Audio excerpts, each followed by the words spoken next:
Hello friends, garden and kitchen লাভার শেফালি চ্যানেলে সবাইকে স্বাগত জানাই।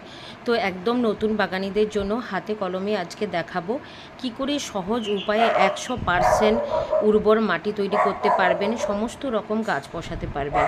দেখুন, এই যে নিয়ে নিলাম এক মুঠো নিমখোল, আর এই যে ছোট্ট গামলার 1 গামলা গোবর সার, 1 গামলা গার্ডেনের মাটি এবং হাফ গামলা নিয়ে নিয়েছি বালি। তো এই রকমই মাটিকে একদম ইউনিভার্সাল মাটি বলা যায়। এই মাটিতে সমস্ত রকম গাছ বসাতে পারবেন, একটা গাছও কিন্তু মরবে না, জল সহজেই ড্রেনেজ হয়ে যাবে এবং খুবই শক্তিশালী উর্বর মাটি তৈরি হবে। যারা নতুন বাগানি একদম প্রথমে বাগান করতে চাইছেন, গ্রো ব্যাগ বা টবের মধ্যে এইভাবে মাটি তৈরি করে আপনারা যে কোনো গাছ বসাতে পারেন। সব থেকে আমি বলবো, প্রথমে আপনারা সবজি গাছ দিয়ে শুরু করতে পারেন বাগান, কেননা 1 মাস 2 মাসের মধ্যেই কিন্তু আপনারা ফলন পেয়ে যাবেন। তার ফলে নিজেদের মধ্যে উৎসাহ বাড়বে এবং বাগানের প্রতি আরও আপনারা আকৃষ্ট হবেন। তো সমস্ত উপকরণগুলো সুন্দর করে মিশিয়ে নিচ্ছি, আর অন্য কোনো কিছু দেওয়ার কিন্তু প্রয়োজন হবে না। এইরকম মাটি তৈরি করে যে কোনো গাছ বসিয়ে দিন, গাছটা একটু গ্রোথ নিলে তারপর কিভাবে পরিচর্যা করবেন তারও আমি পরে আপডেট দেব আপনাদের সাথে।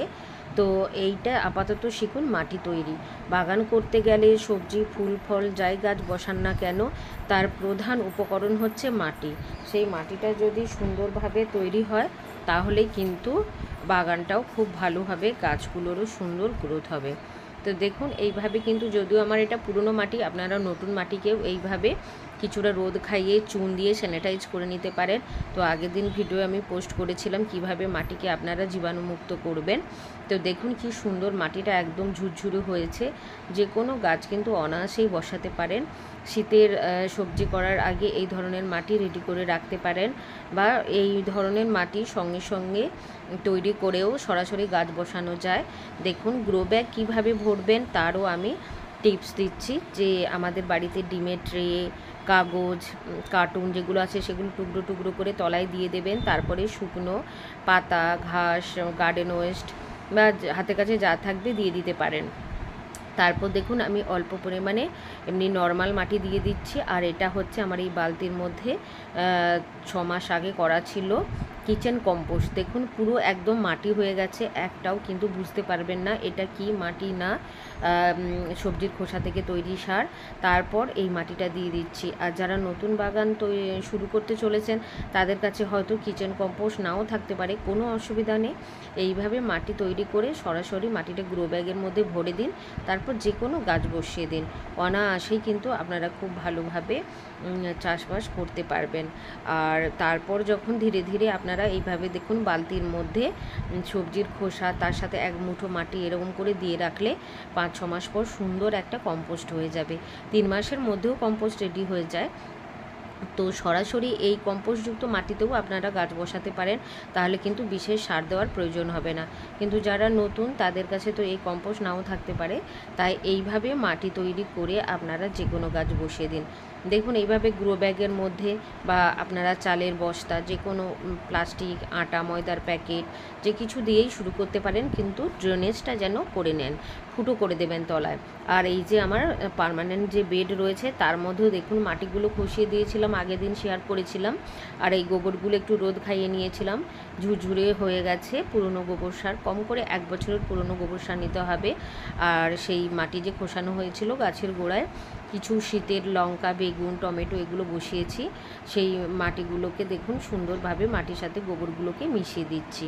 তো এইভাবে আপনারা যদি প্রথমে শুরুতেই বেডের মধ্যে চাষ করতে চান, তাহলে এই যেভাবে মাটি তৈরি দেখালাম ওইভাবেও মাটি তৈরি করে আপনারা গাছ বসিয়ে দিতে পারেন। আর এইগুলোতে আমার প্লাস্টিক ক্রেট, সিমেন্টের বেড, এগুলোতে অল্প 2-1টা করে গাছ রয়েছে, তাই এগুলোর মাটি খসিয়ে দিয়েছিলাম, তারপর সার দিয়ে দিচ্ছি। আর এই যে বেগুন চারাগুলো আজকে বসিয়ে দেখাবো বেডের মধ্যে কিভাবে বসাবেন, আর এই গ্রো ব্যাগের মধ্যে বা কিভাবে বসাবেন। দেখুন, এই সমস্ত বেডের মাটি আমি সুন্দর করে খসিয়ে রেখেছিলাম। এগুলো একদিন পুরো সারাদিন রোদ খেয়ে নিয়েছে। তারপর দেখুন গোবর সারগুলো একদম মাটির সাথে সুন্দর করে মিশিয়ে দিচ্ছি।